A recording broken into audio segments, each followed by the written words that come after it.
अनिल जी आप शुरू कर दो. Okay. Good afternoon, everybody.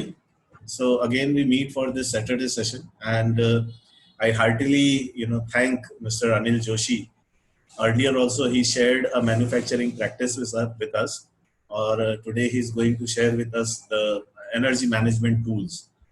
और जब हम चाइना से लड़ने की बात करते हैं और जब हम विश्व गुरु बनना चाहते हैं मैन्युफैक्चरिंग में भी, तो मेरे ख्याल से एनर्जी एक ऐसा कंट्रीब्यूटर है अपनी कॉस्ट का, जिसको अगर हम कंट्रोल कर लें तो काफ़ी सारी चीज़ें हम कंट्रोल कर सकते हैं. बहुत सारी चीज़ों में हम कॉस्ट कंट्रोल नहीं कर सकते. जैसे लोहा है तो मोटा मोटा वो सबको एक ही कीमत पे मिलेगा, है ना. तो आपकी जो ऑपरेशनल एक्सेलेंस है और इस तरह की जो आपकी वो है practices, वही आपको efficient बना सकती है. So thank you so much, Mr. Anil, for contributing for your ideas. Rather, I should be thankful to you for giving me this opportunity. And I'm telling you one thing. This is just my experience I'm sharing with you. I'm not the expert on the topic, but whatever experience I have had in past on this, and whatever benefits we could derive out of it, that only I want to share with all of you, sir. Don't take me as an expert, sir. No. Okay, sir. I mean, yes. So shall I share, sir? Yes, please. Yes. Yes.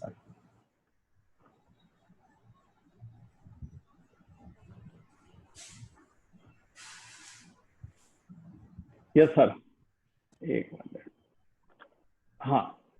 So again, welcome to an experience sharing session on energy management. तो actual क्या हुआ था कि हम लोगों ने actually सोचा था कि कहाँ हमारे जो खर्चे ज्यादा हो रहे हैं. तो when we did the Pareto analysis, so we found that among the three main parameters which contribute to the cost most, the energy is one of them. So I start this session. So this is my company. This unit 1 is almost 33 years old. And now this is a new unit. Again, new means it was established in 2009. This is unit number 2. Both are situated in Indore. And we are manufacturer of copper parts, sub-assembly, strip, foil for industrial, electrical, electronic and automobile application. Then only one slide that my company is ISO certified. It is IMS, Integrated Management System. Then ISO 9001 2015, ISO 14001 and OSHA 18000. We are also gold certified. It is a certification given by the Ministry of MSME. So we obtained this this Z certification in gold category. So EcoVadis assessment also we have got it done, because our principal customer, Messrs. Schneider Electric, it is mandatory for all the key suppliers to get their system assessed through EcoVadis. It's a French company. So in that assessment, basically they do social responsibility, good HR practices, environment management system, health and safety, and legal compliance. All these aspects they cover into their scope of audit. So we are certified and we have successfully cleared that assessment. So they say in India only 2 their key suppliers could qualify this kind of assessment actually. So we are one of them. Beautiful. Yeah. Now we come to our major topic. So as per my experience, there are 3 types of energy which are mainly used in any organization. So one is power and electricity, second process water, and third is fuel. So in our case, the power and electricity is predominant, because process water is hardly required. Then fuel, we don't have any equipment which is run by the diesel or furnace oil or this kind of fuel. So we are covering only power and electricity. So we initiated this project in 2014. Prior to that, we even didn't know what the energy management is. Because what happened, whatever electricity bill you receive, you immediately sign it and give it to the accounts department for payment. Even we, I don't know, I'm talking about me, we even didn't analyze that, and we didn't even study that bill. for see, it is a bill supplied by a government agency, so there will be hardly any scope for us to work on it. So, but when we came in contact with a consultant, he's one consultant. He is from Devas, one place you might have heard the name Devas. He comes from Devas. So he, through somebody, we came in his contact, and then he actually gave us this idea that there is a good potential in this particularly area where you can have good saving. So we initiated this project on Six Sigma approach, basically. So it is a DMAX, means we defined the purpose and set our goals and targets initially. Then unless you measure something, it cannot be improved. So we made it measurable. How we did it, I will explain in next slide. Then we did the assessment of the performance. Whatever measurement performance we had set, whatever the criteria of measurement, on that basis, we did a continuous assessment against the goals and targets set by us. Then we improved continually, and then we controlled and sustained through regular review. And so this is the Six Sigma approach as per my knowledge. I don't know, you can, Jagbir ji, you can throw better light on it, because this is just what we can understand as per our requirement. Okay.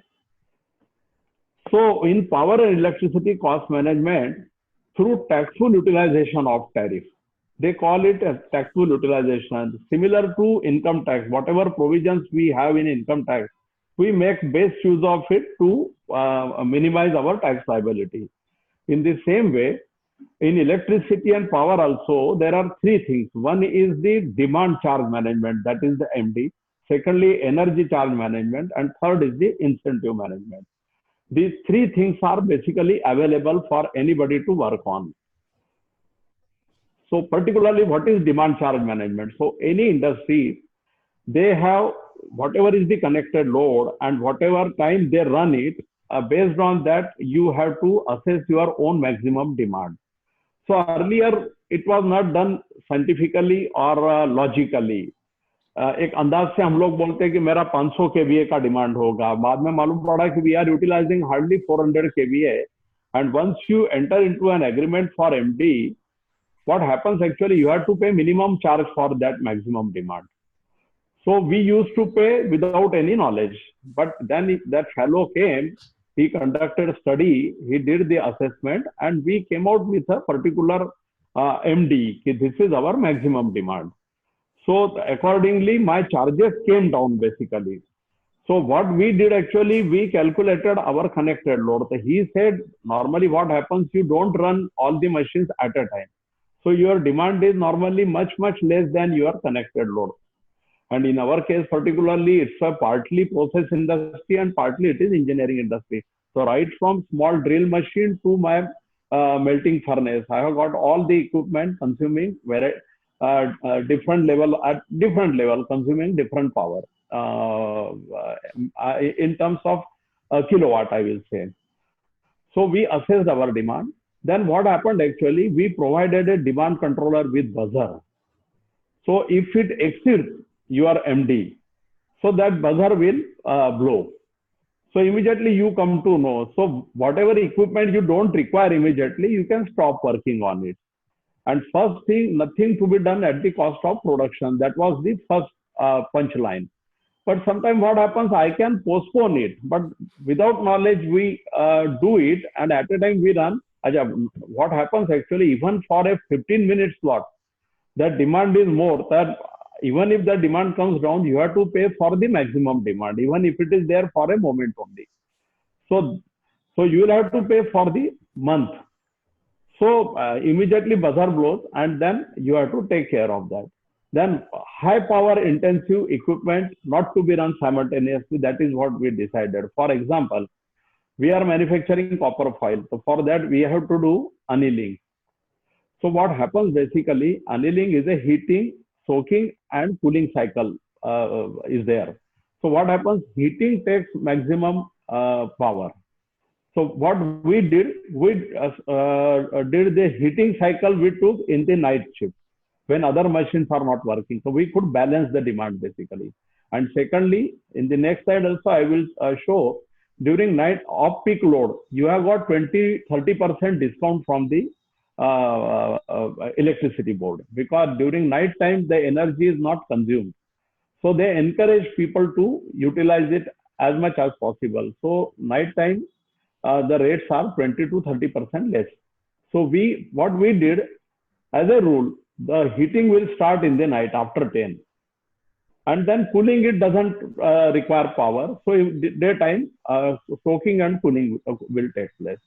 Then we displayed this data on dashboard at prominent location. What happens? Everybody should be able to see it, and everybody should be aware of it. So I will show that dashboard in next slide. So we started displaying on the dashboard. And secondly, training to all concerned. What is MD, and when the buzzer blows, what you have to do. All this kind of training we imparted to all concerned people. So this is the first thing, that demand charge management, where we took all these steps. Second is the main, that is the energy charge management. When what energy we are consuming in the form of units, kilowatt hour. So that energy has to be utilized in a way that our production should not stop. At the same time, we should be able to produce within a optimum running the equipment at an optimum level. This was the purpose basically. So what we did to measure, we installed separate energy meters to measure consumption in various zones. We divided our factory into 10 to 12 zones, and zone wise we studied the consumption pattern. And zone-wise consumption data monitored, updated every day on dashboard at a prominent location, the same location where that MD is also mentioned. So zone-wise, that is also on regular basis that is updated. And to our surprise, basically the highest consuming area was compressor zone, because हम लोग क्या सोचते हैं कि हवा तो freely available है, but it does have a cost, क्योंकि compressed air जो होती है उसको atmosphere की air लेके it has to compress it, it has to store it, and it has to release it at the point of use. So maximum highest consuming area was compressor, which was never thought. So what we did, we took a bold decision and we replaced our old compressor. It was 30 kilowatt compressor. So our requirement was also not worked out scientifically. So when we analyzed and we conducted a study, we saw that 30 kilowatt compressor is not required. So we sold that compressor and we purchased 18 kilowatt compressor. So alternate shift we used to run it. Timer we had provided.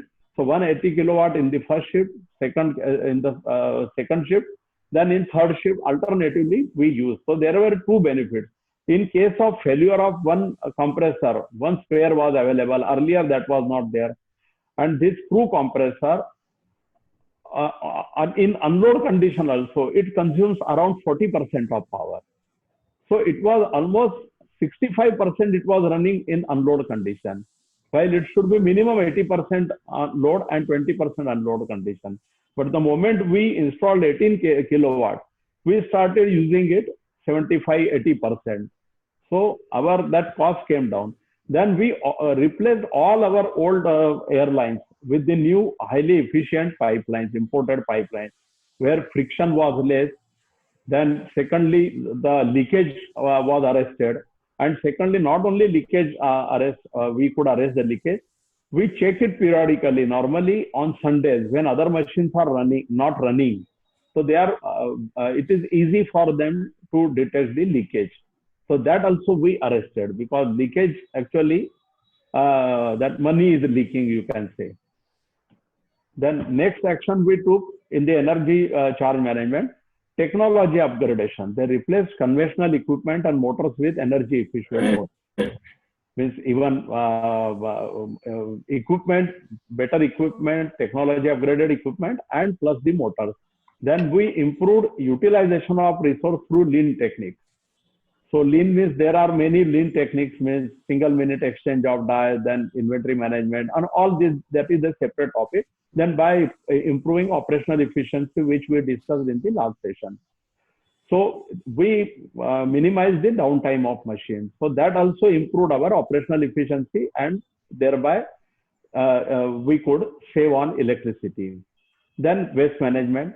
Then one more thing we did, that conventional pumps installed at cooling tower, we replaced with energy efficient SS pump, because we have a annealing furnace and a melting furnace, copper melting furnace. So there we have got cooling tower. So what happens on particularly melting furnace, we have installed cooling tower. So what happened actually, earlier conventional pumps were there. But then we had discussion with SS pump supplier. So with a lesser power, we could get the better results. For example, the pumps which were earlier installed were of 7.5 HP capacity. And now the SS submerged pumps, they are 3 HP. And the same efficiency that SS pump is. It is expensive, but that was one-time investment, and return on investment was hardly 1 year actually. So such bold decisions we took. And then secondly, one more good thing, if somebody is having a cooling tower, we provided temperature sensor on cooling tower. What happens actually, during a year, hardly for 6 months, you need this cooling tower, the use of cooling tower. Otherwise, without this pump also, you can run it, because the temperature is much below your required temperature, particularly rainy season and your winter season. But we didn't know, the continuous it was running. So due to that sensor, if the temperature goes above a particular limit, that pump will only start. So we could, thereafter we could feel that it's running hardly 50% time, which earlier it used to run.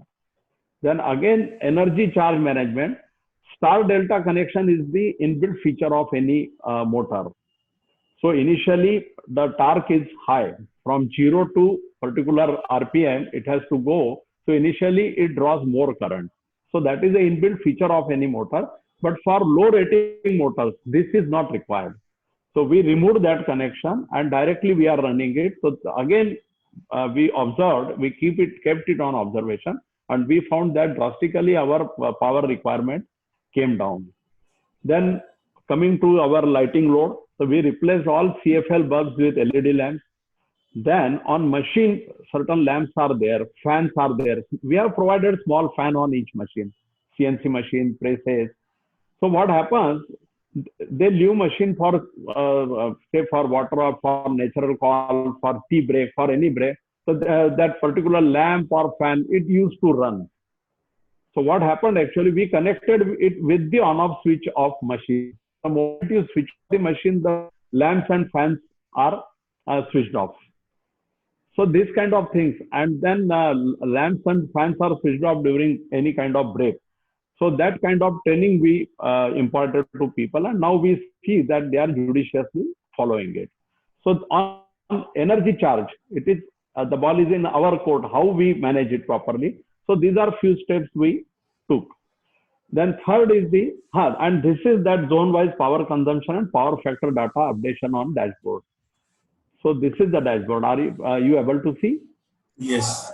So these are the 13 zones we divided our factory into. And what is the yesterday? This is the 24th yesterday's data. So what is MP LCB reading? What is our reading? Tesla means Tesla plant. The Tesla we are supplying to all those machines have been connected to 1 meter. Then forging, drilling, tool room, VMC, turning center. Then this kind of 13 sections we divided, and then we came to know that time. Now drastically it has come down, particularly compressor also. So this gives a visual kind of thing. It is a visual display and everybody is aware of all these developments. Then third is incentive management. There are certain incentives which are given by the electricity board. So one is incentive is power factor incentive. So if you prevent power losses and maintain your power factor unity, So you get 7% incentive. And for the last about more than 3 years, we have been getting unity power factor. So how much benefit we could get, that I will show in the next slide. Then tariff time of the day means TOD, that is 20% rebate on unit consumed during 10 p.m. to 6 p.m. That is off-peak load. So for that, all power intensive unit, wherever possible, we used to run between 10 p.m. to 6 a.m. And then rebate on incremental power consumption. So what our electricity board decided that during financial year 2015 and 16, whatever was the consumption, and today whatever extra units you consume, they will pay 1 rupee per unit extra on that extra consumption. That is the additional incentive we are getting from the electricity board. So these 3 types of incentives government is giving. So we are taking full advantage of these 3 benefits what government is giving to us. So we want to measure our performance, as I mentioned in my earlier slide. So these are the 7 parameters where we will measure our performance. So specific energy consumption. What happened to make it measurable, we had 2-3 choices: number of components, or the value of business, or third is the weight of material we consume. So copper is a volatile commodity. Every month the prices keep changing. So the value doesn't have any importance, is of no importance, because what happens for the similar consumption of material, if the copper price is high, the sale will be high in terms of value. So we decided we will measure our specific energy consumption. So number of units per metric ton. That was the unit of measurement for us. Whatever may be the price, whatever number of components, because sometimes we get order for a low weighing material, means light material. For example, 10 gram of component we are manufacturing, few components are weighing more than kg or 2 kg. So depends what kind of order you are getting. So weight was also not relevant for us. So we started. Secondly, ACC on air compressor, because that was the highest power consuming area. Then third was power cost per rupee. Every year power cost increases. For our challenge is we have to keep our unit cost at a lower price. For example, I will tell you, whatever is the bill and divide it with the number of units we have consumed. That is the unit cost for you. Because if some penalty is imposed on you, if you are not getting power factor incentive, your unit cost ultimately will go up. Then average power factor, what we maintain, average monthly power factor in terms of rupee. What is the power factor we are maintaining, and what in terms of rupee, what benefit we are getting. Then rebate on incremental consumption with respect to financial year 15-16. And last is the lighting power consumption. That was our criteria. So this is the first graph, that is the specific energy conservation. So we started our journey in 14-15. So that time, first year, we assessed our performance, and it was 1624 units per metric ton. For converting 1 metric ton of copper into sellable commodity component, we used to consume 1624 units, and today it is 983. So year on year, the benefit is visible here. So 15, 16, 16, 17. Then second, ACC on compressor. Here drastically we have improved. Initially, when we had a 30 kilowatt of this compressor, so per metric ton of copper, we consumed something almost 567 units, and now it is 173.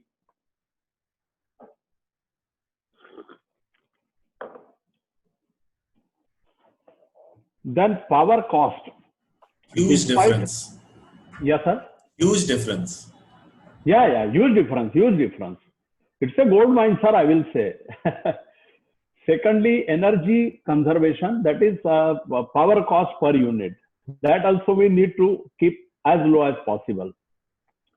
So 14-15, it was 7.39 paisa, 7 rupees 39 paisa. Today it is 8.02.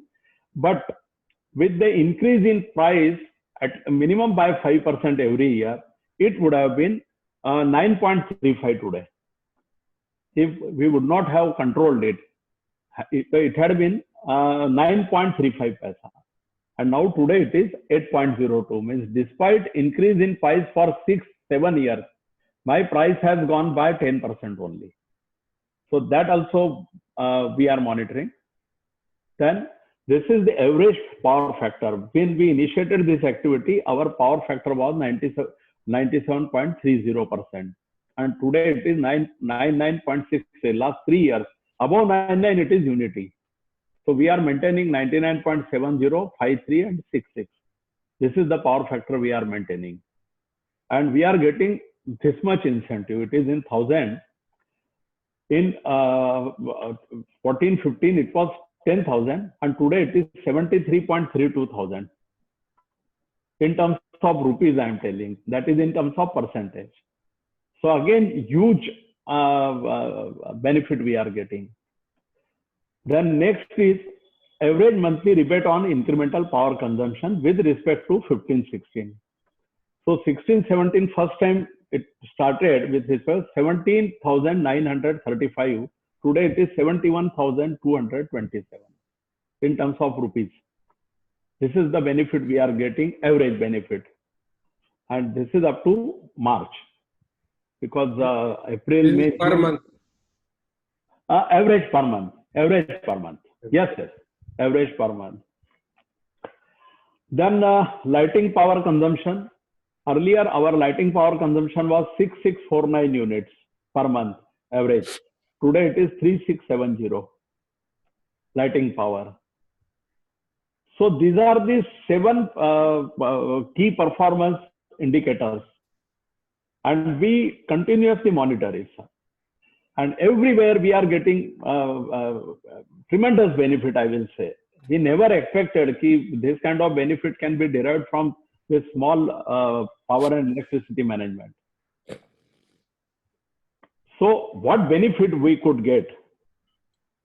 So we analyzed our balance sheet, and when we did Pareto analysis, we find that there are 3 heads particularly in the account, that cost of employee, cost of finance and cost of energy. So 14-15, it was 9.14%. This cost of employee, cost of finance was 5.19 and cost of energy was 3.51. And weightage on Pareto scale, if we see, means on value addition part only. This is with respect to sales turnover, and this weightage is on value addition. Say for example, my material sale ratio is 35-65. So 35% is the expenditure. So on that value addition, particularly against the expenditure, the cost of employees 39.63%, cost of finance was 18.63, and then 12.21. But now, after this implementation of this, and in other areas also we did lot of work. So my the cost of employee came down to 8.59 despite 6 years increment, I will say. Okay, during this last 5-6 years, minimum 8 to 10% increment was given, minimum. So where it could have been, I don't know, but today it is reduced by almost 0.5%, 0.55%. Then cost of finance, drastically it has come down, and now today the topic of discussion is cost of energy. So from 3.51 it has come down to 2.07, and on the weightage, 100% weightage I give to the total expenditure, again that it is 8.73. So from 12.21 it has come down to 8.73. So this is the ultimate benefit which we could derive in last 6 years. Then apart from this cost benefit, environment protection also, because what happens in addition to the substantial cost, it is an effort towards the reduction in emission of carbon. So a study says that for generation of 1 unit of power, 0.99 pound, means almost 1 pound of carbon is emitted.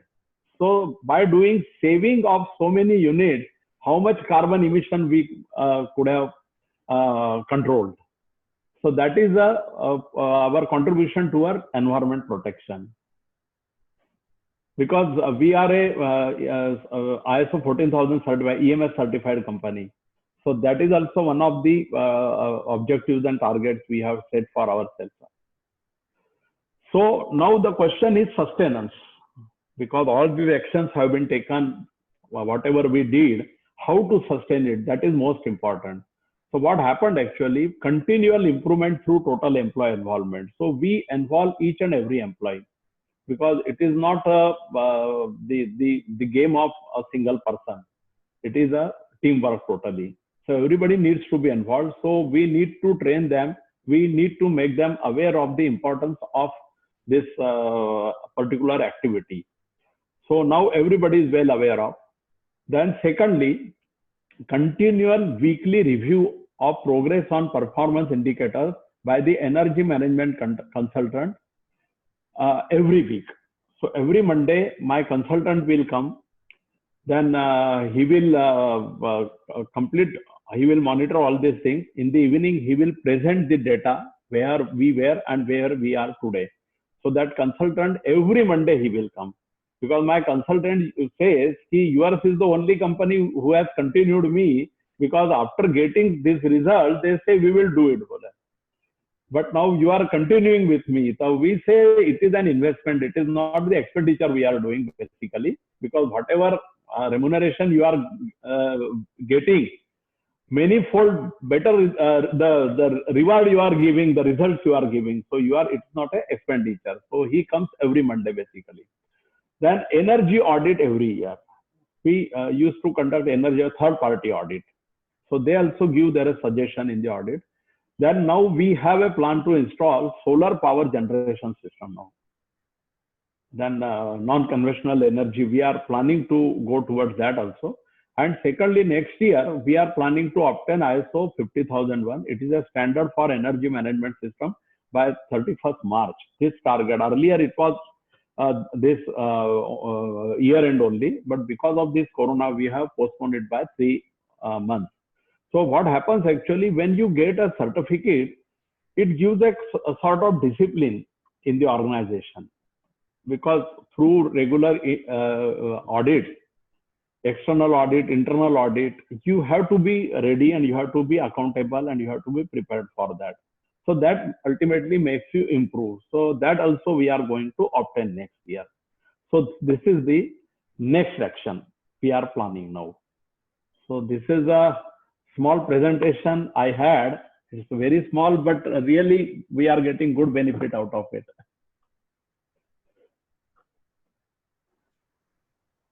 Anil ji बहुत बहुत धन्यवाद आपका. और thanks आप लोगों ने इतना patient hearing दिया. Now I invite. एक्चुअली बहुत अच्छे से आपने प्रेजेंटेशन दिया, बहुत बढ़िया आपने सब कुछ प्रॉपर वे में बताया. मैं एक्चुअली सोच ही रहा था कि आपको सोलर एनर्जी में क्यों नहीं गए अभी तक आप, तो आपने सामने से एक्शन में वो डाल दिया ऑलरेडी सोलर एनर्जी. क्योंकि एक्चुअली ये सारी बाकी की जो दुविधाएं है ना आपकी, सब खत्म हो जाती है आप सोलर पर प्लांट लगाने के बाद. एक मिनट, मैं ये स्क्रीन शेयरिंग बंद कर दूं ताकि हम अच्छे से देख पाए एक दूसरे को. यस सर, यस बिल्कुल. तो आपको बंद करना पड़ेगा. एक मिनट सर,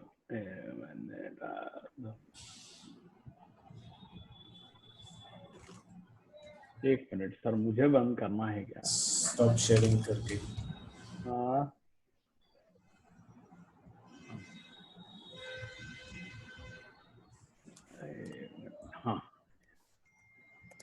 मेरे यहाँ से ना हो नहीं रहा है. हाँ, यस सर, यस सर, अब हो रहा है. हाँ, प्रकाश जी प्लीज करिए. मैं यही बात कर रहा था. एक्चुअली मैं बीच में सोच ही रहा था, लेकिन आपने आपके लास्ट तक आपने वो एक्शन प्लान में लिया है, तो ये बहुत अच्छी बात है. आपके जो भी मेटल्स के प्लांट हैं उनके लिए उनमें बेसिक जो है रिक्वायरमेंट का पार्ट समझ लीजिए आप पावर को. पावर की बहुत बड़ी कॉस्ट होती है और पावर का पैसा बचाना और कार्बन एमिशन करना ये बहुत बड़ी बात है और ये बहुत जरूरी चीज है. तो सर इसके लिए सोलर से related, solar plus vertical winds का प्रोविजन लेके आपका प्लान पे बहुत अच्छा डिजाइन हो सकता है और बहुत आपकी पावर पूरी की पूरी सेविंग हो सकती है। ओके पहले जो पॉलिसी थी प्रकाश वो जी, हम लोग। आप पहले अपना इंट्रोडक्शन दीजिए ताकि वो अच्छे से उस इंफॉर्मेशन को ग्रास्प कर पाए। ओके ओके ओके सर, मैं बीटेक हूँ, 25 साल का मेरा तजुर्बा है। मैंने इंडियन नेवी, डीआरडीओ, डिफेंस के लिए काफी काम किए हैं। पहले मैं कंपनियों में वर्क करता था, मैं फिर सीईओ रैंक पे पहुंचा, बाद में मैंने अपनी कंपनी खोली है। हम लोग 66 केवी के सबस्टेशन डिजाइनर भी हैं और सोलर प्रोजेक्ट लगाते हैं बड़े स्केल पे। अभी हमने वर्ल्ड बैंक के साथ भी कांटेक्ट किया है, हम लोग हाइब्रिड सिस्टम डेवलप करके दे रहे हैं उनको। यहाँ पावर कम आती है, हम उनको हाइब्रिड करके दे रहे हैं, माइक्रो ग्रिड हम खुद प्लान करते हैं। तो हमारे ये सब काम है, इनोवेटिव वर्क है, क्योंकि आज मेरा 25 वर्ष का तजुर्बा जुड़ा हुआ है उसके अंदर। तो सर सोलर प्लांट आप जैसी कंपनियां जो बड़े लेवल पे जिनका मेटल का बिजनेस है, जो जिनको फर्नेसेस की जरूरत होती है, उनके लिए पावर कॉस्ट कम करना बहुत जरूरी है। और हम सजेस्ट करते हैं, तो आपका सोलर में इन्वेस्टमेंट आपको करना चाहिए। और रिक्वायरमेंट हुई तो हम सोलर के साथ में आपको वर्टिकल विंड्स पे भी लेके। ओके सर, ठीक है। Okay, great. सो बहुत बहुत धन्यवाद अनिल जी, काफी। और रियली ये आज की तारीख में एमएसएमई की रिक्वायरमेंट है, नीड ऑफ एन आवर है। हम लोग है ना एफिशिएंसी पे बहुत कम ध्यान देते हैं।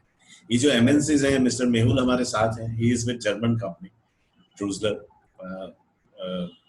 huge conglomerate, I think turnover of 750 crores. Yes sir. 750 crores. और इन लोगों के जब मैं systems देखता हूँ, the way they operate, the way they implement their Six Sigma lean management practices, तो लगता है कि ये इनके सक्सेस का कारण केवल कोई इंस्टिंक्ट या लक नहीं है, but due systems, processes and scientifically organized and managed things at all functions, है ना। तो ये आप एक अच्छा एग्जांपल हमें दे रहे हैं। अच्छा, इसमें थोड़ा मैं एक बताना चाहूंगा कि हमारा मेजर कस्टमर अभी तक स्नाइडर था 20 साल से। अब तो टेस्ला जुड़ गया है, पर स्नाइडर की केवल एक टैग लाइन है कि we will not pay the cost of your inefficiency. बस एक टैग लाइन है साहब कि no customer will pay the cost of inefficiency of any manufacturer और ट्रेडर और एनीथिंग। अब all this whatever we study, this is the operational efficiency improvement बोलिए, inventory management बोलिए, लीन टेक्निक बोलिए, ये एक्चुअली एलिमिनेशन ऑफ वेस्ट है। तो आप जैसे इसमें भी बात करेंगे कि हम लोग कितना वेस्ट कर रहे थे जो हमको कभी आइडिया ही नहीं था। और अनअवेयरनेस इज द ब्लेस, हम बोलते हैं ना कि उस समय बहुत खुश थे कि बिल आया, ड्यू डेट से पहले पेमेंट हो गया, पेनल्टी नहीं लगी, बहुत बढ़िया हो गया हमारा। पर अब हमारा पूरा उसका बोलते हैं ना कि डाइसेक्शन होता है पूरा बिल का, कि कैसे हुआ है, इतना क्यों लग गया मुझे, जब मेरा, तो झगड़ते हैं हमारे लोग अब वहां पर सब। तो ये चीजें आपको सिखाती है। और ये जब कस्टमर डिमांडिंग होता है ना, मैं आपको बताऊंगा, मेरे कस्टमर जो है वो every year they are asking for productivity, कि भाई आप कितना प्राइस कम कर रहे हो। तो हम बोलते प्राइस कैसे कम करें, तो बोले आपके वैल्यू एडिशन में से, बेसिक मटेरियल प्राइस से कम नहीं कर रहे, जो भी फार्मूला सेट है, तो मटेरियल तो जो भी ग्लोबल लेवल पे होगा, पर आपका वैल्यू एडिशन है। जैसे फॉर एग्जांपल अभी आपको बता रहा हूँ मेरी फाइनेंस कॉस्ट क्यों कम हुई, तो वो ऐसा हुआ कि अभी जैसे हम लोगों का एक्सपोर्ट बढ़ा है, तो मेरे बैंक से जब रिन्यूअल हुआ तो बैंक ने ऑफर दिया कि आप लाइबोर बेस्ड रखिए, भाई आपका जो भी टर्म लोन वगैरह, जब आपको फॉरेन एक्सचेंज आता है तो आप किसी भी एक्सचेंज में लीजिए, डॉलर में पैसा लीजिए, यूरो में लीजिए, बोले तो आपको रीपेमेंट के लिए उतना पेमेंट आ रहा है, बोले तो लाइबोर बेस्ड में बहुत इंटरेस्ट कम है, बहुत ही कम है इंटरेस्ट। तो जहां हम लोग पहले एक समय था कि जब 14 की बात करूं तो 10% 11% था, वो आज 9 लाइबोर बेस्ड वो 5.3 पे आ चुका है सर फाइनेंस कॉस्ट में पर्टिकुलरली। सेकंडली, जैसे हमारा मल्टीनेशनल है, वो बोलते हैं कि हम आपके बिल डिस्काउंट करा देंगे, तो वो क्या करते हैं कि पूरा उनका बैंक के साथ में एक, मेरे पास 1000 करोड़ का साहब मुझे बिल डिस्काउंटिंग चाहिए, तो उनको स्पेशल प्राइस मिलती है। तो वो बोलते हैं भाई आपको कितना मिल रहा है, तो मेरे बिल डिस्काउंट 8% पे हो रहा है, चलिए साहब हम आपको 6 पे देते हैं, ये 2% मेरे को आप दीजिए, तो फाइनेंस कॉस्ट कम हो गई है, मैं आपकी जेब से नहीं ले रहा हूँ। तो दिस वे हमसे वो कंटिन्यूअस प्रोडक्टिविटी मांगते हैं, उसमें कुछ उनका कंट्रीब्यूशन रहता है और कुछ हम लोगों से चाहते हैं वो कि इस प्रकार की बातें करके हम लोग हमारी इनहाउस कॉस्ट कम करें, इनएफिशिएंसी कम करें और वो बेनिफिट बांटे। We should share all this benefit, whatever benefit we are getting, that we have to share with the customer. They don't say 100% you pass on to us. but 50% you keep, 50% we keep. So this is the way they make you work. True. And it's fair. It's fair, really it's It's fair. fair. Yes, it's fair. तो ये है थोड़ा सा in a nutshell. I don't know how far I would convey it, but based. अच्छा मैं एक बता रहा हूँ, अभी हमारे साहब जो थे वो इसमें तो एक्सपीरियंस है, मैं तो BSc बायोलॉजी हूँ, मेरा कुछ भी एक्सपीरियंस नहीं है इसमें, पर वो काम करते करते इंटरेस्ट भी है इसलिए करता गया सब में वो। नहीं सर, आपने बहुत बहुत बहुत बहुत अच्छा, मतलब एक एक चीज को बिल्कुल क्रिटिकली आपने पूरा डीप में गए और डीप में जाके एक को इम्प्रूवमेंट किया है। तो रियली बहुत बढ़िया, बहुत अच्छे से आपने, और आपकी कॉस्ट को इंटरनली काफी कम किया है। ये तो नेचुरल लॉस है एक्चुअली, जो हम लोग जो ध्यान नहीं देते हैं और वेस्टेज जाती है, तो आपने बहुत नाइसली किया सर, रियली अप्रिशिएबल। और हम भी चाहेंगे कि इस टॉक को हमारे ग्रुप के सारे मेंबर्स देखें और अपनी अपनी इंडस्ट्री में इसको इम्प्लीमेंट करें किसी न किसी तरीके से। So any questions? Usha madam, Sameer ji, Mehul ji, Nitin ji, good afternoon to have you back after a long time. Mr. Kumar, any questions? Samir ji? Actually, I'm not from the manufacturing industry at all. नहीं sir, देखो इसमें फर्क क्या पड़ता है। I tell you, हम कल negotiation का जो सेशन लेने वाले हैं ना, उसमें I will share with you कि आप जब अपने कस्टमर्स के साथ रिलेशन बनाते हैं, तो अगर आप एजुकेटेड हैं, बहुत सारे डायमेंशंस हैं, आप डील तो फैक्ट्री से ही कर रहे हैं, है ना। तो when you interact with those customers, तो आप जब अपने एजुकेशन उनको एजुकेट करते हैं, तो it becomes your competitive advantage कि he has confidence and trust in you कि किस तरह से मैं जिससे डील कर रहा हूँ वो किस लेवल पे है। सही है। और ये तो हमारे पास जीता जागता एक मिसाल है, ऐसा भी नहीं है कोई सेकंड हैंड इंफॉर्मेशन है।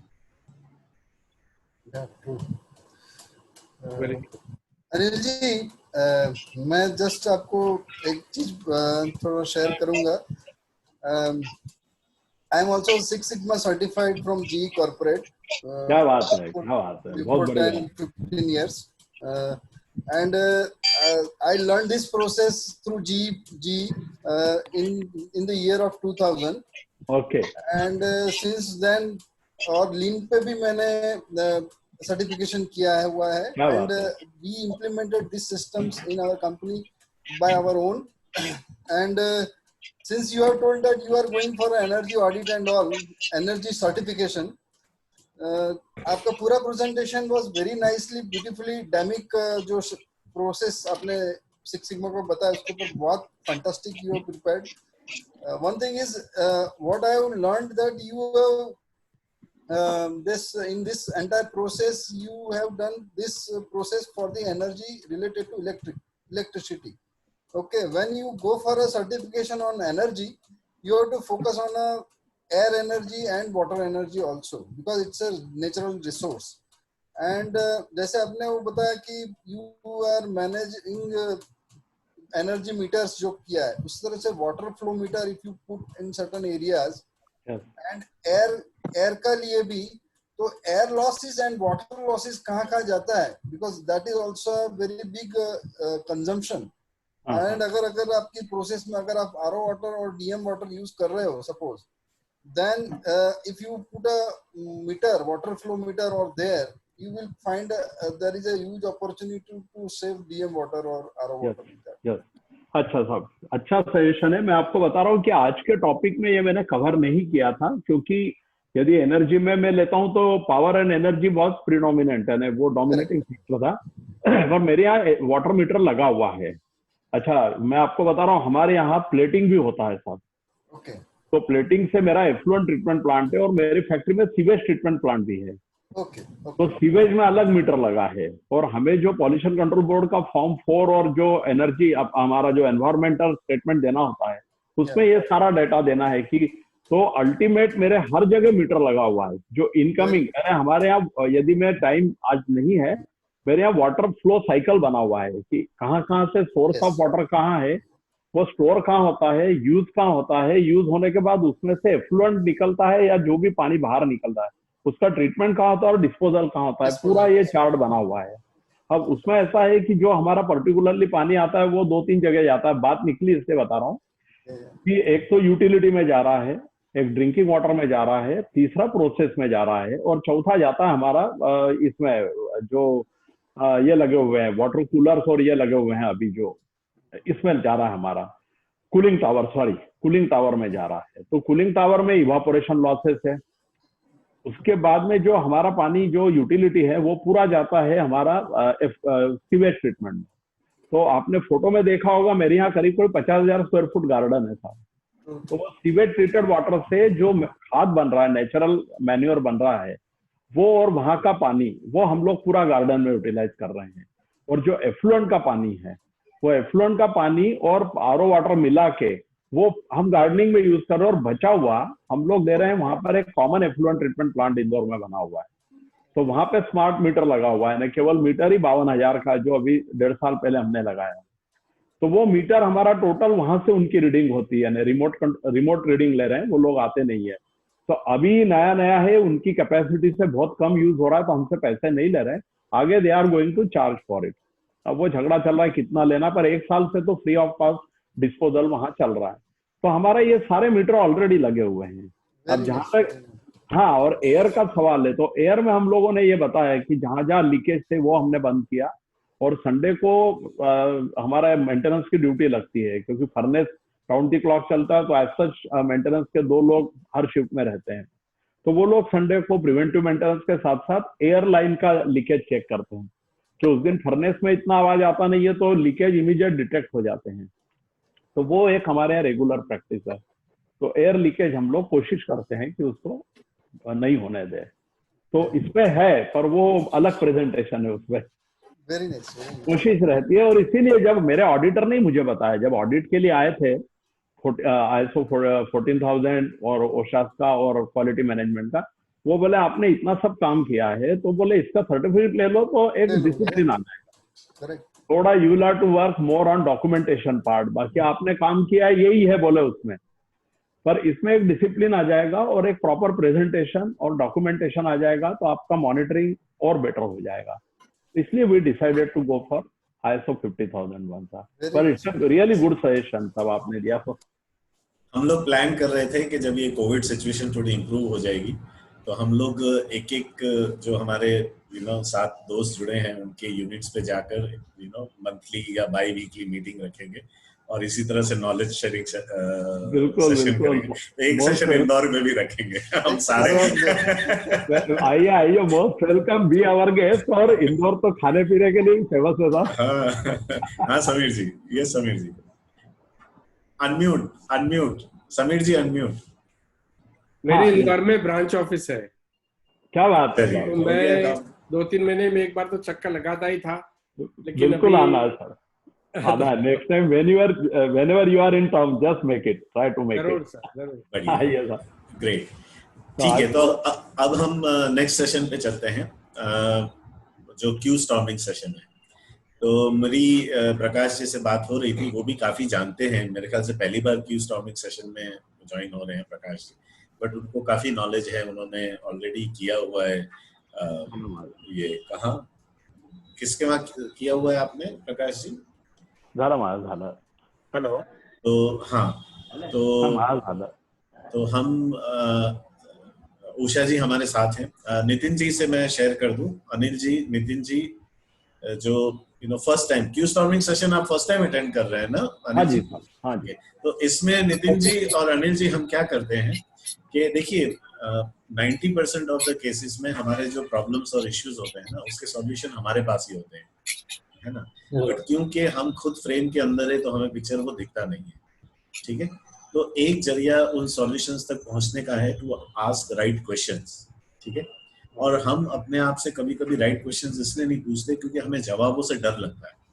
सी वी आर ऑल, हम सब में कुछ ना कुछ कमियां हैं, कुछ ना कुछ हमारे में लैक्यूनाज हैं, है ना, और वो हमें डराती हैं, हमें उनको फेस करने में थोड़ा सा संकोच रहता है हमेशा। बराबर है। तो कभी कभी हम आउटर एक्सटर्नल एनवायरनमेंट ऐसा क्रिएट करते हैं जो हमसे सवाल कर सके, राइट? तो इस सेशन में हम क्या करते हैं, कोई भी एक पार्टिसिपेंट अपना कोई चैलेंज बिजनेस में या पर्सनल लाइफ में हम टेबल पे रखेगा, राइट? फिर वो जो चैलेंज हम समझ लेंगे, उनका प्रॉब्लम स्टेटमेंट जब हम समझ लेंगे, तो हम हर एक व्यक्ति उनसे एक क्वेश्चन पूछेंगे, ठीक है? एडवाइस नहीं देंगे, है ना? We have a tendency to run to give advice नहीं देंगे। अच्छा, फिर क्वेश्चन का नकाब पहनाकर आप एडवाइस में क्वेश्चन का नकाब भी नहीं पहनाएंगे। अच्छा कि आपके क्वेश्चन में ही एडवाइस हो, है ना? कि भाई आपने जैसे ऐसा भी नहीं कर सकते, ठीक है? तो और उसके बाद एक फॉलोअप क्वेश्चन आप पूछ सकते हैं। मान लीजिए उन्होंने जवाब दिया है और आपको लग रहा है कि ये जवाब मेरे सवाल का नहीं है, तो you can ask one follow up question. अब इसमें मेन ध्यान रखने वाली एक बात यह है कि जब भी आप क्वेश्चन पूछेंगे उसमें वाई नहीं होगा, WHY नहीं होगा। You should never ask question with why, because why question का एक प्रॉब्लम ये है कि वो आपको डिफेंसिव बना दे, है ना? कोई आपसे पूछते हैं भाई ऐसा क्यों किया, तो आपको क्या लगता है कि अरे ये तो मेरे पे अटैक हो गया, है ना? तो हम डिफेंसिव होना शुरू कर देते हैं। तो never start with why, you have to ask open ended question. Open ended question start with what and how, ठीक है? तो आज हम लास्ट सेशन में जब हम डिस्कशन कर रहे थे तो उषा मैडम ने एक प्रॉब्लम रखी थी, नहीं मिस अमृता ने रखी थी, बट आपको आवाज नहीं आ रही है उषा मैडम? आ रही है ना आपको आवाज? नहीं यार, म्यूट है शायद। Usha madam, are you able to hear me? मैं उनको चैट में डाल देता हूँ।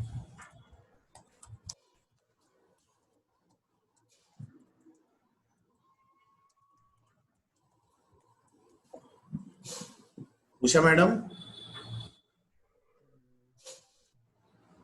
ओके, तो I think it was her daughter miss Amrita जिन्होंने ये क्वेश्चन रखा था। तो मैं एक थोड़ा सा ब्रीफ इंट्रोडक्शन दे दूं। Usha madam runs a chain of restaurants in Ahmedabad by the name of Burmese, है ना? जब हम इनको जानते नहीं थे, उससे पहले हम ये बर्मीज रेस्टोरेंट के बारे में तारीफ सुनी थी राजमा चावल की, तो हम उनको जानते थे। लेकिन जब ये हमारे साथ जुड़ी तो पता चला कि इनका आउटडोर केटरिंग का भी बिजनेस है एंड वो इनकी डॉटर देख रही है। Am I right? Yes. Okay, so what we will do now, she will repeat her challenge, right?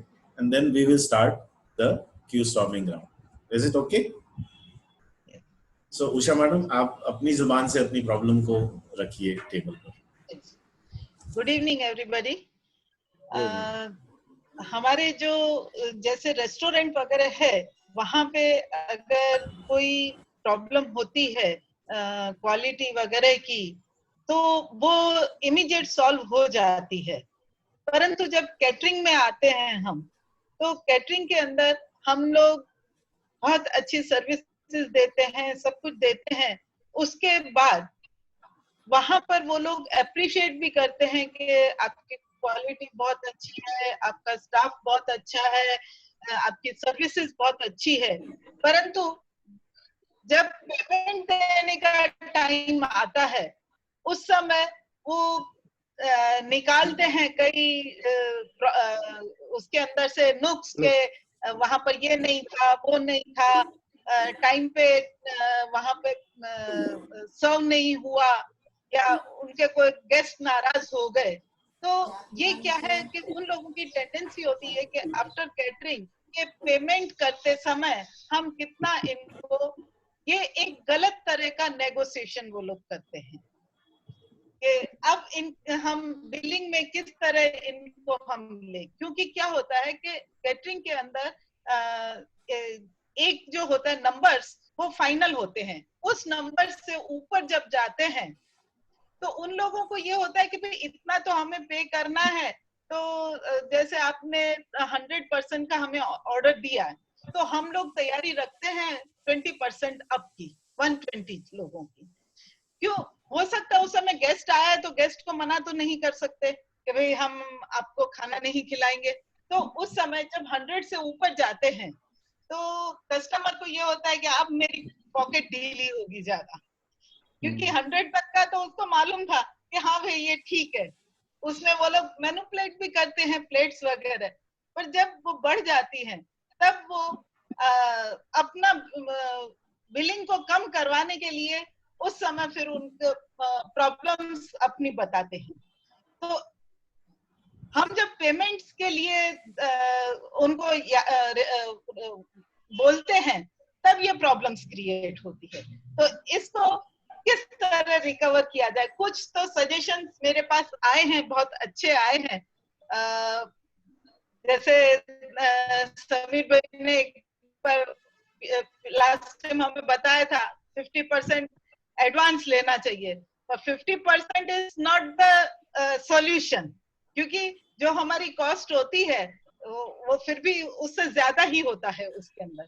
50% लेने के बाद भी हम लोग रहते हैं कि अगर सपोज कस्टमर ने पूरे पैसे नहीं चुकाए तो प्रॉब्लम होगी। तो इसमें आप क्या सजेस्ट कर सकते हैं कि हम किस तरह से इस प्रॉब्लम को सॉल्व करें?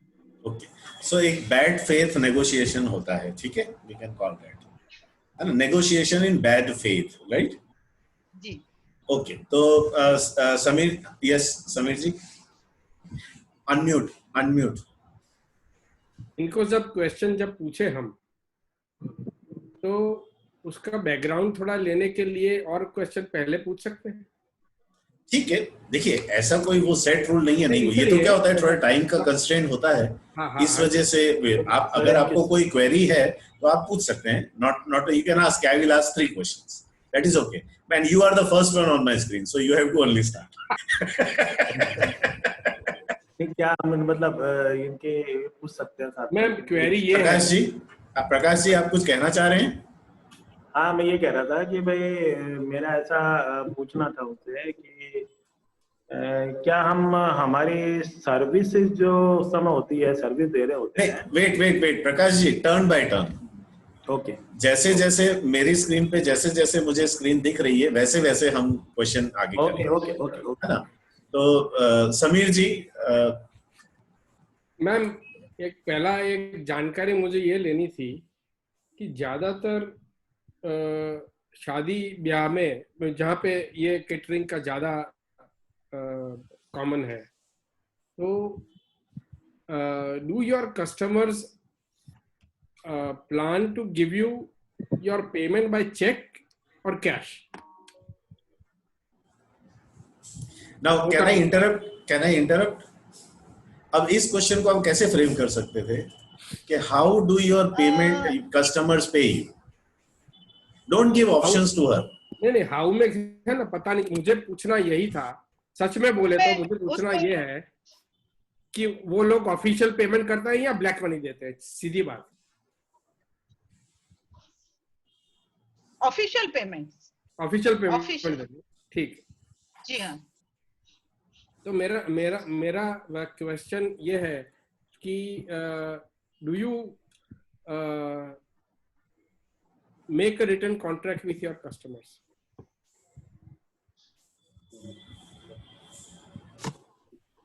Madam, you have to answer. आपकी आवाज नहीं आ रही है। Okay, I will repeat. Sameer जी बताइए, फिर से रिपीट कीजिए। Do you make a written contract with your customers? Yes, वो इस तरह होता है कि आप जो ऑर्डर दे रहे हो वो कितने पर्सन्स का दे रहे हो, किस डेट पे दे रहे हो, प्लेस क्या है और आपका टाइमिंग क्या रहेगा, और फ्लक्चुएशंस के बारे में कुछ पूछते हैं। ये होता है उसके अंदर। कॉन्ट्रैक्ट में regarding fluctuations of number of people वो आ जाता है अंदर।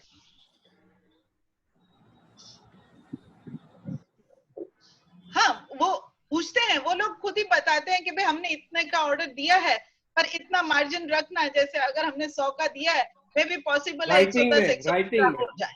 राइटिंग में नहीं, राइटिंग में तो वो केवल जो कंफर्म होते हैं वो ही देते हैं।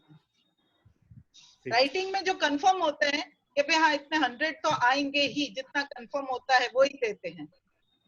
हर पर्सन यही सोचेगा कि मैं एक्स्ट्रा क्यों पे करूं, क्योंकि जो भी कंफर्मेशन वो लोग देते हैं हमें उस हिसाब से फूड की तैयारी रखनी पड़ती है। तो वो कंपल्शन हो जाता है पेमेंट करना। सब मेरा काम तो हो गया। Okay. Mehul ji, you are the next one. Ma'am मेरा क्वेश्चन ये है कि as you told in your conversation that you take a feedback from the people during that event, okay? Ji So are you taking or do you have a system of taking a feedback in a formal or structured manner, and what is the sample size at that particular moment of the event? Do you have that system? नहीं, अभी तक नहीं था, परंतु अब हम शुरू कर रहे हैं कि जैसे ही पार्टी खत्म हो तो उनसे रिटर्न एक फीडबैक लिया जाए कि भाई आपको हमारी क्वालिटी कैसी लगी, हमारी सर्विसेज कैसी लगी, और एनी अदर प्रॉब्लम कि आपको हमारी इस सर्विसेज में कुछ ऐसा लगा कि हम इसे और अपग्रेड कर सकते हैं, ये भी हम लेते हैं सजेशन। सैंपल साइज क्या रहता है, वो भी एक क्वेश्चन। मेरा क्वेश्चन ये था sample size, because what is happening in such kind of event when two parties are there. अब अभी मैंने आपको कॉन्ट्रैक्ट मतलब मैंने आपको कुछ काम दिया है, एंड मैं जब पेमेंट करने आऊंगा तब मैं बोलूंगा कि सामने वाले जो लोग थे उसमें से कंप्लेन आई है। So you have to have a sample size कि एटलीस्ट समझो 100 आदमी का गैदरिंग है तो एटलीस्ट 15 लोगों का फीडबैक लिया जाए from the both the side कि फूड कैसा था, क्वालिटी कैसा था, सर्विस कैसा था, what ever the parameters you feel it is necessary or appropriate, so that when someone question or argue on feedback of others, that time you can present that. वो हमारा जो floor manager होता है वो जरूर लेता है। जो भी गेस्ट होते हैं, उनके खास गेस्ट जो हम देखते हैं, उनसे हम स्पेशली पूछते हैं, पर उनसे रिटर्न में तो उनसे नहीं लिया जा सकता। No, it is, पर उनसे हम पूछा जाता है। My suggestion is, if you have a formal structured, ask them to just stick that, something like that. Okay. So it will not take much time. In some restaurant, it is they give small tablet. People have to just touch that.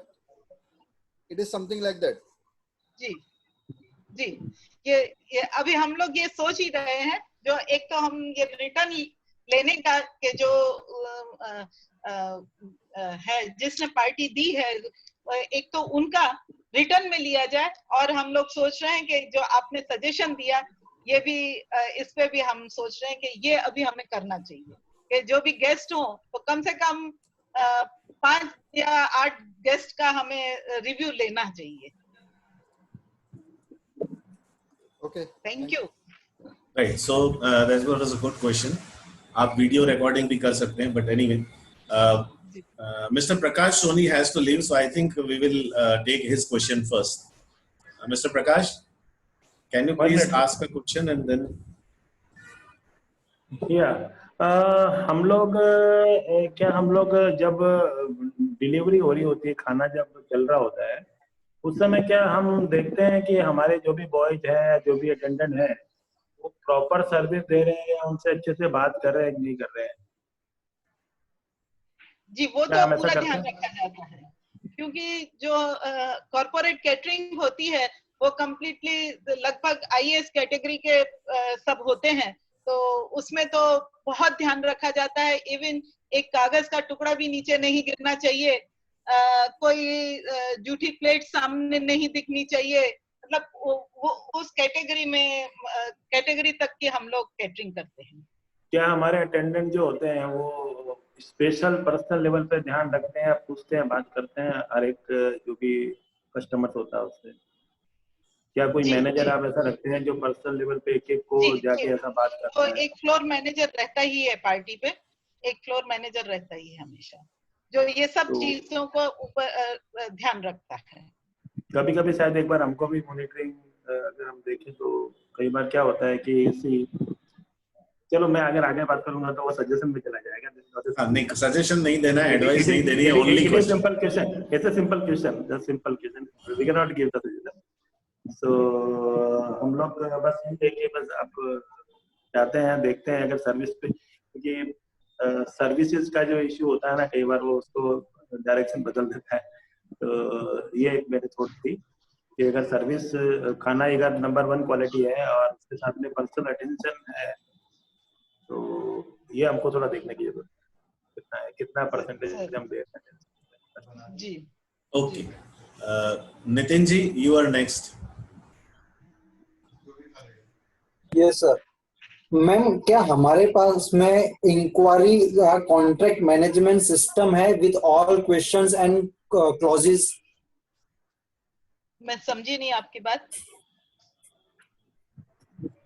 Contract management system kind of we can see, जैसे कि CRM होता है जो हम lead management system वगैरह के लिए होता है, वैसे कॉन्ट्रैक्ट मैनेजमेंट सिस्टम एक ऑनलाइन डेवलप किया जा सकता है जो आपने फिर वो सजेशंस में चला जाएगा कि कॉन्ट्रैक्ट मैनेजमेंट सिस्टम जिसके अंदर सारे क्वेश्चंस हो, सारे क्लॉजेस हो कि ये होने पे ये क्लॉज होना चाहिए, ये होने पे ये क्लॉज हो सकता है। तो ऐसा क्या हमने कुछ डिजिटली डेवलप करके रखा है, सॉफ्टवेयर वगैरह कुछ?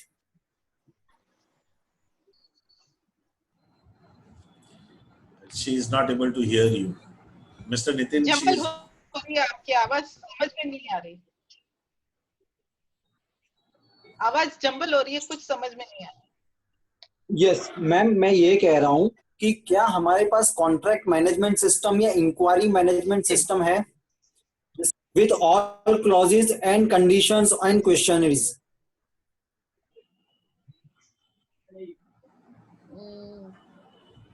नहीं, ये तो सब हमारे लाइन में वर्बली ही होता है कि इस जो भी है कि हमें ये फैसिलिटी वहां पर चाहिए या इस तरह से होना चाहिए, और हम उन लोगों को जो भी उनकी रिक्वायरमेंट होती है बाकायदा हम उनको वीडियो पे दिखा देते हैं, इस तरह सर्विस होगी, इस तरह से टेबल लगाए जाएंगे, यहाँ से हमारी सर्विस शुरू होगी, यहाँ से यहाँ प्लेट्स होंगी, यहाँ पे मतलब इस तरह की पूरी हम उनको वीडियो दिखाते हैं कि हमारी प्लानिंग क्या होगी। इवन एक दिन पहले जाकर हम में से वहां जाकर पूरा उनको एक्सप्लेन भी करते हैं कि हम किस तरह यहाँ पे काम करेंगे। Okay, Anil ji, your question, you have to unmute. मैंने just 1 second, just Anil ji, miss Usha, देखिए जब हम ये सवाल पूछते हैं ना तो उसमें आंसर से ज्यादा इंपॉर्टेंट है आपका ध्यान उस जगह पे जाए। मैं कई बार कह चुका हूँ, कई बार सवालों का मकसद जवाब नहीं होता, आपका ध्यान उस डायमेंशन की तरफ ले जाना होता है, ठीक है ना? So let this process continue. Yes mister Anil. हाँ, ये मेरा जो सवाल है वो मेहुल जी से मिलता जुलता है कि हम लोग उधर जो फर्स्ट हैंड हमको इमीडिएट जो फीडबैक लेते हैं क्या, क्योंकि क्या होता है कि हम उस समय एक डिफरेंट फ्रेम ऑफ माइंड में रहते हैं, जैसे वहां फंक्शन चल रहा है, सब अच्छा चल रहा है, पर जब अकाउंट सेटल होना है तो जिसने कॉन्ट्रैक्ट दिया है वो एक अलग फ्रेम ऑफ माइंड में आ जाता है, उस समय उसको पैसे कैसे बचाऊं। तो इसलिए यदि जो इमीडिएट फीडबैक का कुछ अरेंजमेंट रहेगा है क्या वहाँ, वो एक बहुत इंपॉर्टेंट है, और वो फीडबैक किसी फॉर्मल तरीके से आ रहा है कि जनरल है, कैसा लगा, बहुत अच्छा लगा, कि स्पेसिफिक है, वो हेल्प करेगा इस चीज को सेटल करते समय। ओके, ठीक है, तो your question is already answered. Yes. Okay, so mister Kumar, Sir, my question has already been asked. Like just now, what Mr. Anil sir had asked the same question, and the Mehul sir also same the same. So you don't have question, right? One thing I just wanted to know: when does she ask the final payment? Yes. When do you ask the final payment? Final payment हम जैसे ही catering पूरी होती है, अगर unknown person है तो same day try यही रहता है कि सेम डे अगर हो जाती है तो कोई प्रॉब्लम नहीं होती, क्योंकि इमीडिएट सब सामने ही होता है। पर लगभग कस्टमर यही सोचते हैं कि कल या 1 या 2 दिन में हम पेमेंट कर देंगे, तब ये जब 2 दिन से ज्यादा हो जाते हैं तब ये प्रॉब्लम क्रिएट होती है। अगर इमीडिएट पेमेंट होती है तो फिर तो कोई प्रॉब्लम नहीं होती है, उस दरमियान कोई प्रॉब्लम नहीं होती। It's a very good psychological issue. Okay Okay. नहीं सर, रणवीर सर, हाँ जी. जब लोहा गर्म होता है उसी टाइम मारना है, इसलिए. Your question is very good. Your question is very good. अच्छा, ठीक है. Finally, इसलिए अभी हम लोग यही ट्राई करते हैं. आपने जो ये सजेशन दिया, हम भी इस तरह काम करते करते हमारे सामने भी ये कई बार आया है. तो हम लोग यही सोचते हैं कि भाई जितना हो सके पेमेंट जल्दी आए, क्योंकि जितना जल्दी आएगी उतनी प्रॉब्लम्स कम आएंगी पेमेंट के में. नेगोशिएशन वो कम करेंगे, क्योंकि हमें अपनी क्वालिटी और अपनी सर्विसेज पे भरोसा है. इंदौर में थोड़ा सिस्टम है कि जो भी आपने बोला है कि जैसे मेरे 1000 गेस्ट हैं, तो इंदौर का सिस्टम है कि वो लोग फंक्शन के पहले पूरा 1000 का पैसा ले लेते हैं. अब हिसाब सिर्फ रहता है यदि कुछ एक्स्ट्रा गेस्ट हैं तो, अदरवाइज वो full payment they will ask for full payment before the function. पता नहीं वहाँ क्या सिस्टम है. हाँ, आपके रिलेशन बहुत अच्छे हैं, कई फंक्शन में वो आ चुके हैं, तो वो एक depends on your personal relation. बाकी अदरवाइज तो 100% डाउन पेमेंट रहता है उनका बिफोर स्टार्ट ऑफ फंक्शन. तो जैसा 1000 बोला और 1100 लोग आए तो डिस्प्यूट 100 का रहता है बाद में सिर्फ. ओके अनिल जी, वेट उषा जी. अनिल जी, इस क्वेश्चन को आप ऐसे पूछ सकते थे. मैं अनिल जी का, see we have to learn this method also, Anil ji, है ना. इसको आप ऐसे पूछ सकते थे कि मिस उषा, अगर आप पूरा पैसा 100% एडवांस लेते हैं तो आपको बिजनेस में कितना फर्क पड़ेगा, कितने क्लाइंट आपके पास नहीं आएंगे, right? So that way she would have opened up in another manner. You getting me? So this is the way of asking questions. हाँ, उषा जी please answer in. Anil ji का जवाब दीजिए. अभी तक ये हमने नहीं अपनाई थी, क्योंकि अभी तक हम कॉर्पोरेट कैटरिंग में थे. कॉर्पोरेट कैटरिंग में तो ऐसा ही होता है कि आज हमने पार्टी की, भाई जब अकाउंट्स में जाएगा बिल वहां से पास होगा और फिर आएगा. अब जब हमने सोशल गैदरिंग्स भी लेनी शुरू की जब, तो अब तक हम लोग रहते थे कि हम 10% लेके 10 या 20% लेकर हम पार्टी बुक करते थे. पर जिस तरह समीर भाई ने कहा, इस तरह हमने अब ये कोशिश शुरू की है कि जहां तक हो सके हम लोग 60 to 80% तक हम एडवांस में ले लें, ताकि जो हमारी लागत है वो तो कम से कम हम लोग सेफ हो जाएं. बराबर, ठीक है. तो और हाँ, धीरे धीरे मेरे को लगता है कि कैटरिंग के अंदर अगर जब जिस तरह बिरमीज एक ब्रांड बन गया है, रेस्टोरेंट इज वन ब्रांड, जब कैटरिंग में भी इस तरह नाम हो जाएगा, देन वी कैन से कि भैया 100% मैं तो पहले पेमेंट लेती हूँ, उसके बाद में हम काम करते हैं. एक और क्वेश्चन मैम. जी, because what you said and what Anil ji said, उस हिसाब से ही मैं पूछ रहा हूँ कि आपके बिजनेस में कोई एक सिस्टम सेट की गई हो, उस सिस्टम को चेंज करने में क्या जो दिक्कतें तो आती है, for any change will be resisted, तो क्या आप बार बार चेंजेस ले सकते हैं? क्या ले सकते हैं? बार बार चेंजेस ले सकते हैं सिस्टम में? यस, ऑन द स्पॉट हमें कई बार डिसीजन लेना पड़ता है. और ये है कि जो फीडबैक का है, अभी तक हम लोग पूरी तरह नहीं ले पाए हैं, क्योंकि लास्ट मोमेंट में ये रहता है, जो रश होता है या वाइंड अप करने का होता है, जो उनके जो कैटरिंग के अंदर जो भी सामान वगैरह, वो जो सप्लायर्स होते हैं, जो वेंडर्स होते हैं, वो लोगों को जल्दी होती है, तो हमें उनकी ओर भी ध्यान देना पड़ता है. और जो जिनकी पार्टी होती है वो अपने गेस्ट लोगों को सी ऑफ करने में लग जाते हैं. तो कई बार मतलब वो फीडबैक हम तक नहीं आता है जो हम रिटर्न में चाहते हैं, ताकि जब वो नेगोशिएशन करें तो हम उनका फीडबैक ही उनको दिखा सकें. मैं थोड़ा इलेबोरेट करूं सर, आपकी परमिशन हो तो? ठीक है. आई मीन एवरीबॉडी, किसी को टाइम का कंस्ट्रेंट ना हो, आप कर दीजिए. सी वी आर आल्सो लर्निंग, इसलिए वी विल मेरा पूछने का पर्पस ये था कि जब अनिल जी ने कहा कि most of the caterers at Indore take 100% of the minimum confirmed people, right? कि जो मिनिमम कंफर्म्ड है उतना तो पैसा वैसे भी देना है, इसलिए वो एडवांस में ले लेते हैं। फिर आपने बोला कि 60 या 80% की हम सोच रहे हैं, right?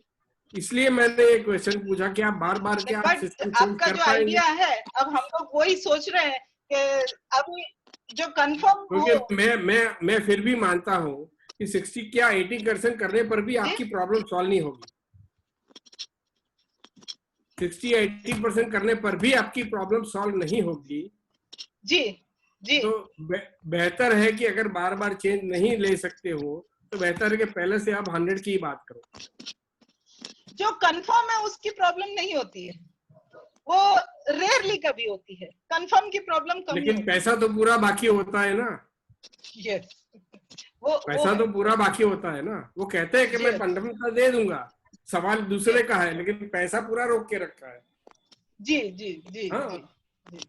Madam, I would like to add here, अगर आप 100% पहले जो नॉर्मल मिनिमम एग्रीड पैक का ले लेते हो और मान लो डिस्प्यूटेड है 100 पैक के लिए, और जब वो नेगोशिएशन करता है तो being a brand you have to tell, अगर आप if you are not satisfied then fine, then I don't want any single coin from you.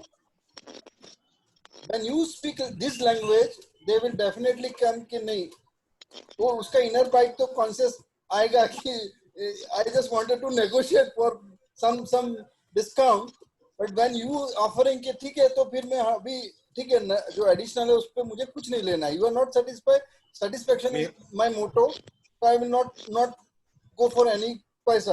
अगर जैसे आपका ये लैंग्वेज सुनेगा ही विल पे। मेहुल जी, आप अहमदाबाद में रहते हो? जी जी जी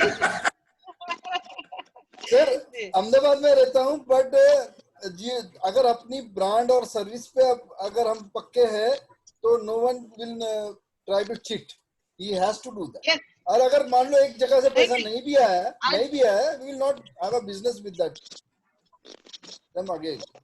Okay, one last question from me, then we will. Yeah, कुछ कहना चाहती है मिस वर्मी?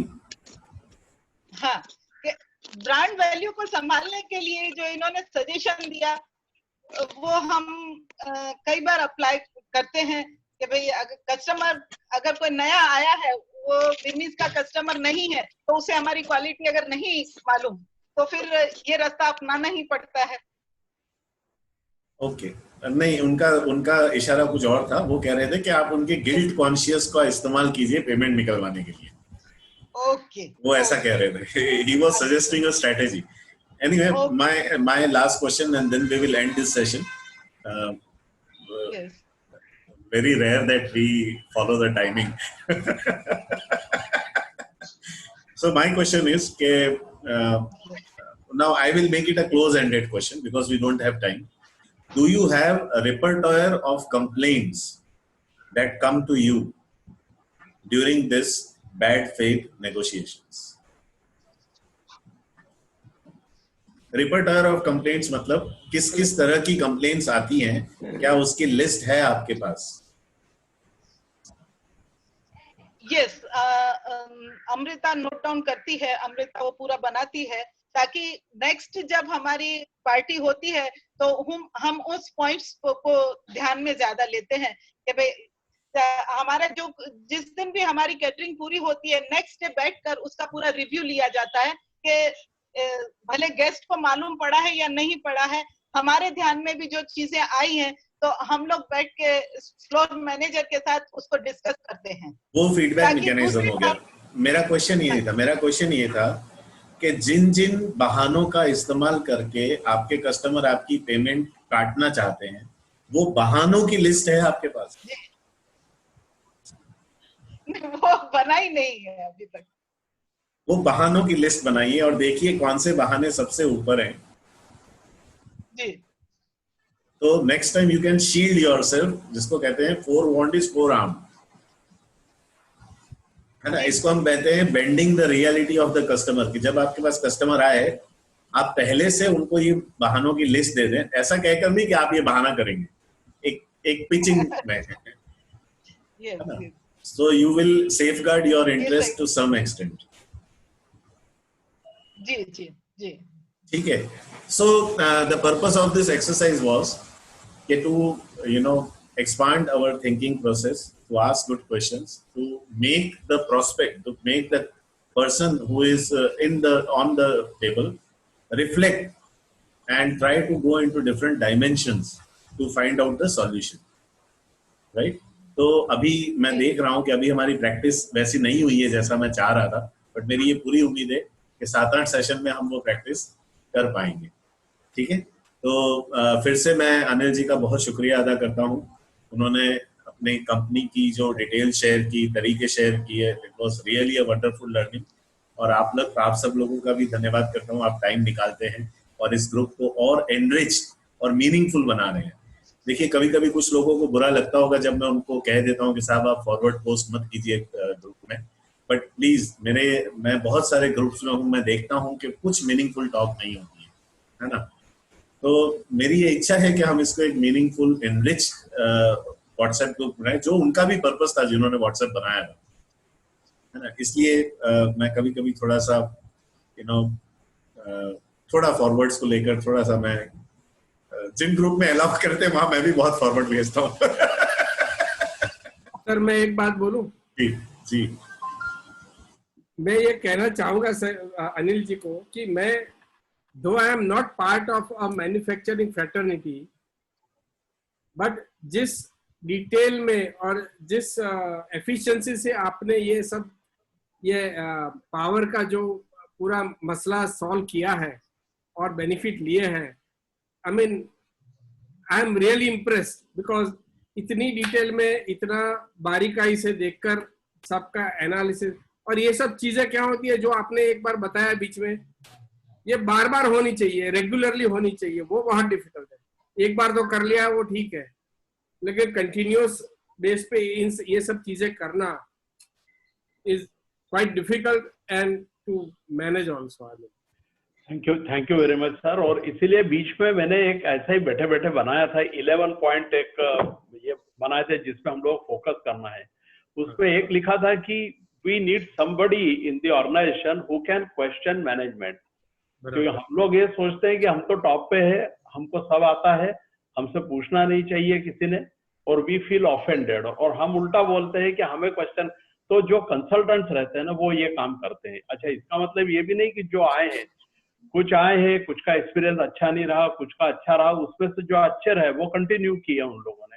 तो उनमें से हमारा ये इलेक्ट्रिकल जो एनर्जी मैनेजमेंट वाले कंसल्टेंट है, इनका बहुत अच्छा एक्सपीरियंस रहा. ये भी ही happens to be a Gujarati, he is from Gujarat only, but settled in Dewas long back, 30-40 years back. Right. Almost 74-75. So after retirement उन्होंने खुद का काम चालू किया था. तो somehow 5-6 years back we came in his contact. Right. और तब से रेगुलर चल रहा है. और इसलिए उनको ताजुब लगा कि बोले मैंने 6 साल कहीं भी इतना काम नहीं किया. बोले लोगों को लगता है बेनिफिट मिल गए, पर वो सामने वाला वैल्यू ऐड करता है और अपना पैसा निकालता है, हमें नहीं देना पड़ता है. वो एक थोड़ा गलतफहमी रहती है. ये नजरिया है ना, बहुत इम्पोर्टेंट है. अच्छा कंसल्टेंट, नजरिया बहुत इम्पोर्टेंट है. सामने वाला अपना काम करके कुछ और देके ही जाएगा, बस बराबर. अगर कोई भी कंसल्टेंट अपनी फीस और उतनी फीस पैसे बचा के नहीं निकाल सकता इंटरवेंशन से, तो वो कंसल्टेंट की वैल्यू वर्थ नहीं है. जो कई कंसल्टेंट प्रोफेसर जैसे आए कि भाई ट्रेनिंग सेशन अच्छा चलता है, बहुत अच्छा दिया, और जब शॉप में हम लोग उनको बोलते कि आपने सीखा है वही इम्प्लीमेंट करके बताओ. तो एक एग्जांपल देता हूँ कि समझो एक इंजीनियरिंग कॉलेज है और वहां पर एक industrial engineering, production engineering, mechanical का एचओडी है. तो he can never be a good works manager, जरूरी नहीं है. तो हमें दोनों कॉम्बिनेशन चाहिए. हमें सिखाने वाला भी चाहिए जो हमें ट्रेनिंग दे, क्लासरूम ट्रेनिंग, और उससे ज्यादा इम्पोर्टेंट है जो implementation put into action is very very important. हाँ, तो वैसे हमने कुछ 10-12 कंसल्टेंट हमारे साथ जोड़े हैं. इस प्रोसेस में कुछ एलिमिनेट होते गए, कुछ जुड़ते गए, पर रियली जो there are almost more than 10 consultants. who are regular, they are our means they come to our factory regularly and they are adding good value. All I know one finance consultant who used to tell me कि अहमदाबाद में लोग advice का पैसा नहीं देते. हाँ. आप उनके साथ रहकर वो एडवाइस इम्प्लीमेंट करवा के फायदा ना करवाओ तब तक वो आपको पैसा नहीं देते. नहीं साहब, नहीं है, बिल्कुल सही बोले आप. चलिए, थैंक यू वेरी. बढ़िया. 1-2 मिनट का टाइम लेंगे. मिस्टर राहुल सल्वी हमारे साथ जुड़े हैं, शायद पहली बार आए हैं, हमारे व्हाट्सएप ग्रुप में तो हैं ये. Mister Rahul Salvi, can you hear us? आप क्या हमें सुन पा रहे हैं? I can hear you, sir. तो can you please introduce yourself. आज हम आपके साथ बाकी सबका इंट्रोडक्शन तो नहीं शेयर कर पाएंगे बिकॉज लेट हो चुके हैं, बट आप अपना इंट्रोडक्शन शेयर कीजिए ताकि नेक्स्ट टाइम जब आए हम आपको भी जान सके, आपके बिजनेस को जान सके और एक दूसरे के साथ जुड़ सके. Definitely, sir. Myself, Rahul Salvi. I am from Perfect Techno Solution, and we are dealing with testing, measuring equipment, and we are dealing with the wireless automation solutions, sir. So we have wireless monitoring system, wireless controlling system, and we have wireless energy management system also. And this is 100% indigenous system, sir. This made, develop, design everything done in India. And proudly we can say that we have supplied to McDonald's, Cafe Coffee Day, Yes Bank, ICICI Bank, where we have all the sensor is wireless, and we are managing all the system with cloud, sir. Very good, sir. Thank you. Yes, sir. Good to know. Based in Ahmedabad, right? Okay. So thank you very much, Rahul, for joining. I request you keep on joining. और आप लोगों से भी request करता हूँ कि अगर आपके मित्र आपके बिजनेस सर्कल में, सोशल सर्कल में है तो इस ग्रुप को थोड़ा सा. Yes miss Usha. Yes Usha madam, unmute कीजिए. इनकी कंपनी का नाम नहीं सुनाई दिया. राहुल जी, कंपनी का नाम जरा फिर से बोलिए. I am from Perfect Techno Solution. Okay. Yeah. Okay. Great. Thank you everybody. मेरी फिर से रिक्वेस्ट है, दोस्तों को लाइए from social circles, business circle, और इस ग्रुप को बड़ा बनाने की कोशिश करेंगे और एनरिचिंग बनाने की कोशिश करेंगे. तो कल हम मिलेंगे tomorrow at 11 AM for negotiation and winning negotiations. Madam, you are also invited. Thank you. All are invited. Okay. Thank you everybody. Thank you for your time. Thank you Anil ji. Yes, thank you. Thank you. Thanks. Thank you guys. Thanks.